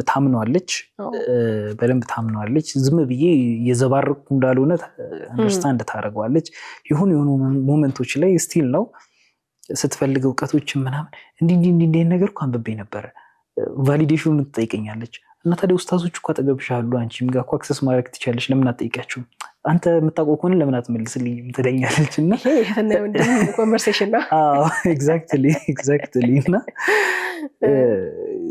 ከቴም ጋር እንደዛ ነበር ማሻአላህ ስለዚህ እህት አልহামዱሊላህ ወደ እስልምናው መጣለች አንተ ሙስሊም ነህ እናትህ ሙስሊም ነው ስለዚህ አባትህ ናቸው የቀሩት ኢንሻአላህ ዛሬ እንግዲህ በግልጽ መስለምህን ፋዘር እንግዲህ ያውቃሉ ማለት ነው ያውቃሉ በርግጥ እስከ ዛሬም ያው አውቀው ግን በቃ እንግዲህ ምናልባት ምን ማድረግ ይችላል በሚል ስሜት ሊሆን ይችላል ይልባቸውን አላህ ነው የሚያውቀው ለማንኛውም ግን አባትህንም ሂዳያ ይስጥልህ ደጋሚ አሚን አልহামዱሊላህ ስለዚህ የመቼስ ያው እናትህ ደስታ ወደርም አይገኝለት ምክንያቱም የሷ ለሆነ ጊዜ የሚያክል ቢሆን ወደዛ ህይወት ተመልሶ ወደዚህ እንደገና መመለስ ሌላ የሚፈጥረው ስሜት አለ ምንጋራው አይነት ማለት ነው። ከሷ አብራክ ደግሞ የወጡ ልጆቿ ደግሞ አሁንም በሷ መንገድ ደግሞ ተመልሰውላት ማየት አላውቅም ትልቁ የህይወት እናንተንም ከመውለድ በላይ ያለ ትልቅ ደስታ ነው ብዬ አምናለሁ። ይህንን መቼስ ልጆች ወደ ሌላ እምነት የሄደበት እናቶች ወይ አባቶች ይህንን ስሜት ይጋራሉ ብዬ አምናለሁና አልሐምዱሊላህ በጣም ደስ ይላል። በተለየ መልኩ ግን አንተ በነበረህ ንባብ በኖርኮ የእስልምና ህይወት ውስጥ በተለየ መልኩ ልብህ ላይ በቃ በጣም የሚደንቅህ የሚያስገርምህ በቃ ውበቱ እኮ ብለህ እንድታወራለት የሚያደርግህ የእስልምና ልዩ ነገሩ ምንድን ነው? ሆሊስቲክ መሆኑ ሃይማኖታችን ደስ ይለኛል። ሆሊስቲክ ማለት የትኛውን ቦታና አካባቢ ላይ ሙስሊም ወንድም ማግኘት ትችላለሽ። የእስልምና ትልቁ ውበቱ ለኔ ብገልጸው ደስ የሚለኝ የመጨረሻ ልገልጽ የምችለው እሱን ነው። በቃ የሆነ አካባቢ ላይ ስትሄጂ እንግዳን መጤ አትሆኝም። ልክ መስጊድ ስትገቢ በቃ አንድ ሙስሊም ወንድም አለሽ። ከሱ ጋር የሚያግባባሽ ብዙ ላንጉጆች አሉ። በቃ እኔ ፐርሰናሊቲው እንኳን አይመቸኝም ብትይ የዛን ሙስሊም ግን በቃ በኢባዳ ደግሞ አብረሹ እየተጋራሽ ከጎኑ ቆመሽ ትሰግጃለሽ። ይህን ነገር ብዙ ሪያላይዝ ያደረግነው አይመስለኝም። እና የትኛውም አካባቢ ላይ እኮ ነው ሙስሊም እስከሆነ ድረስ ኮድ ኦፍ ኮንዳክታችን የኢባዳ ኮድ ኦፍ ኮንዳክታችን ተመሳሳይ ነው። እኔ አንተ ስለደበርከኝ ከአንተ ጋር 4 ረካ አልሰግድም፣ ዛሬ የሚመቸኝ 2 ረካ ነው ብዬ ልሰግድ አልችልም። ሃይማኖታዊ ትእዛዙን በጋራ እኩል የአምልኮ ተግባር መፍጠራችን በጣም ደስ ይለኛልና አንድ ወንድም እንዲጠይቆኝ ነበር ከ5 ወር 6 ወር በፊት ይህንን አስረድቼው ሻሃዳ ያዘ ሐዋሳ ላይ ነው እና በጣም ሞደው ወንድሜ ነው። እስከዛሬ አሁን 4 ሰዎች ከእቴ ጋር ከሆነ 4 ሰዎች ሻሃዳ ይዘዋል። በአንተ ሰበብ አላህ አንተን ሰበብ አድርጎላቸው ማሻአላህ። ይሄ የማይገኝ እድል ነው። አንደኛው ከትላንት ወዲያ ነው። ከአንደኛው ከትላንት ወዲያ ነው እና ማለት በቃ የእስልምና ውበት በሞመንት እነዛ ሰዎች ከሊመቱል ኢኽላሱን ካሉ በኋላ ሻሃዳ ይዘው ከመጡ በኋላ አንቺ ወንድሞች እና እህቶች ናቸው፣ ኃላፊነት አለብን የነዛ ሰዎችና እስልምና ውበቱ ምናምን ልክ እነዚህ ሰዎች ከገቡ በኋላ እነሱን ተቀብሎ ከኛ ጋራ እኩል አድርጎ የሚሄድበት መንገድ በጣም ደስ ይለኛል። አዲስ አይደለም የሚሆኑት ዝም ብሎ አንተ በቃ ገና በጣም ብዙ ይቀርሃልና እንዲህ ማድረግ የለብህም ብለን እዛ ላይ አይደለም ኦብሰስድ የምንሆነው። እንደ ወንድም አቅርበናቸው እንደ ወንድም እንደ እህት ከጎናችን ሆነው እስልምናን ፕራክቲስ እያደረጉ መቆየታቸው ይሄ በጣም ደስ የሚል ነገር ነው። በጣም ደስ የሚል ነገር ነው። በጣም ደስ ይላል። ምናልባት ግን እንደ አንድ የሚያነብ ሰው የሚፈልገውን ነገር በንባቦች ውስጥ ፈልጎ ማግኘት እንደሚፈልግ ሰው እንደውች ነገር ግን እንደው ዝም ብለህ እንደው ተመቸኝም በቃ እንደዚህ ቢሆን ጥሩ ነበረ ምናምን ብለህ ልታነሳው የምትችለው አይነት ነገር አለ እስልምና ላይ? ያው በተለይ ከቅርብ ዓመታት ወዲህ እኛ በሚጎሉን ማለት የስነ ምግባር ጉለታችን አለ አይደል? ያ የስነ ምግባር ጉለት ሃይማኖቱን ሪፕሬዘንት እያደረገ መጥቷል ብዬ አስባለሁ። ሃይማኖቱ ስነ ምግባር በጎደላቸው ሰዎችም ሪፕሬዘንት መደረግ አለበት ብዬ አላምነው። በግሌ ስነ ምግባር የሃይማኖቱ መገለጫም ስለሆነ ለምሳሌ ሙስሊሞችና እስልምናን ነጣጥለን መመልከት አለብን የሚሉ ሰዎች አሉ። በከፊል ሀሳቡን እጋራለሁ። ግን ደግሞ እስልምናን ደግሞ ልናይ የምንችለው ሰው ልጅ ላይ ነው ወይ የሆነ እንስሳ ጦጣ ምናምን አይቼ እስልምና ሲያምር አይደለም፣ ያ ነገር አይደለም ኢምፕረስ የሚያደርገኝ። ሙስሊሞች የሚያሳዩት ስነ ምግባር፣ ኤቲክስ፣ ዲሲፕሊን፣ የመኗኗር የመቻቻል ባህል፣ እነዚህ ነገሮች ናቸው እስልምናን እንደወደውና እንዳከብረው የሚያደርጉ። መጀመሪያ ኸሊፋ ነኝ። ኦኬ፣ እዚህ ምድር ላይ ሪፕሬዘንት የተደረግኩ ሰው ነኝ። ሪፕሬዘንትም ደግሞ ከመደረግ በላይ ሃይማኖቱን ተሸክሜ እኔ ላይ ነው ሪፍሌክት ሊደረግ የሚችለው። ያ ሃይማኖት ሊገለጽ የሚችለው በእኔ ነው። በሌላ ነገር ሊገለጽ በሆነ ቁስ ሊገለጽ አይችልም አይደለ? የሆነ ነገር ሪፕሬዘንት ሊያደርግ ይችላል። ግን የሰው ልጅ ነው እየተንቀሳቀሰ እየነካካ ምድርን እያሳመረ ምን እያለ እስልምናን ውበት ሊያሳይ የሚችለው። ስለዚህ እያንዳንዱ ሙስሊም በነፍስ ወከፍ የሚያሳየው ስነ ምግባር እና ጥሩ የመከባበር ባህል ላይ ጥንቃቄ ቢያደርግ ብዬ አስባለሁ። መርሐባ ሹክረን ብሩክ፣ ስለመጣህ እጅግ አድርጌ አመሰግናለሁ። የነበረን ቆይታ ይህን ይመስል ነበር። ሁልጊዜ ግን መዘንጋት የሌለበት በህይወት መንገድ ላይ የሚያበረቱ ሰዎች አሉና እነሱን ማመስገናችን ሁሌም ቢሆን የኔ መንገድ ፈርድ ነው። የማመስገን ባህላችንን በደንብ ያዳብራል። የኔ መንገድና ምስጋናህን ማድረስ ትችላለች። በመጀመሪያ እናቴን ማመስገን እፈልጋለሁ። በብዙ ነገር ነው ያገዘችኝ። እሷ በጣም ጥሩ ሴት ነች። በእያንዳንዱ የህይወት ክፍሌ ውስጥ የእሷ እጅ የሌለበት ነገር የለም። በትምህርቴም፣ በህይወቴም፣ በዲኔም በሁሉም ነገር ላይ የምታገዘኝ እሷ ነች። እናቴን በደንብ ማመስገን እፈልጋለሁ።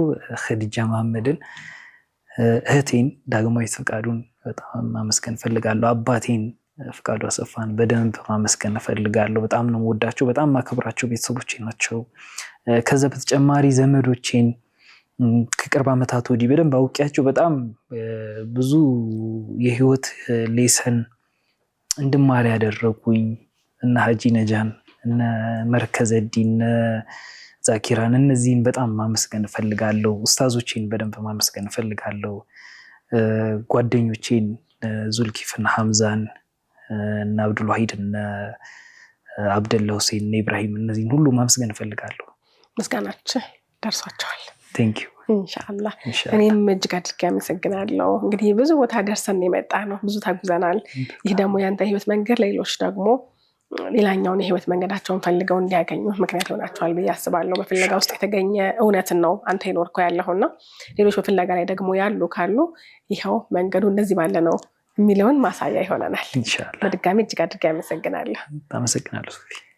ውድና የተከበራችሁ ተመልካቾቻችን የኔ መንገድ ፕሮግራማችን ይህን ይመስል ነበር። እናንተም አብራችሁን ስለነበራችሁ እጅግ አድርገን እናመሰግናለን። ኬርላን አጠቃላይ ሆስፒታል እንደዚሁም ደግሞ ዶክተር ፈቲያ ስፔሻሊቲ ጥርስ ህክምና ክሊኒክ አጋሮቻችን ነበሩ። እነሱንም እጅግ አድርገን እናመሰግናለን። በሚቀጥለው ሳምንት ከሌላ መንገደኛ ጋር እንጠብቃችኋለን። የአላህ ሰላም፣ ረህመትና እዝነት በሁላችሁም ላይ ይስፈን። መልካም ሳምንት ይሆንላችሁ።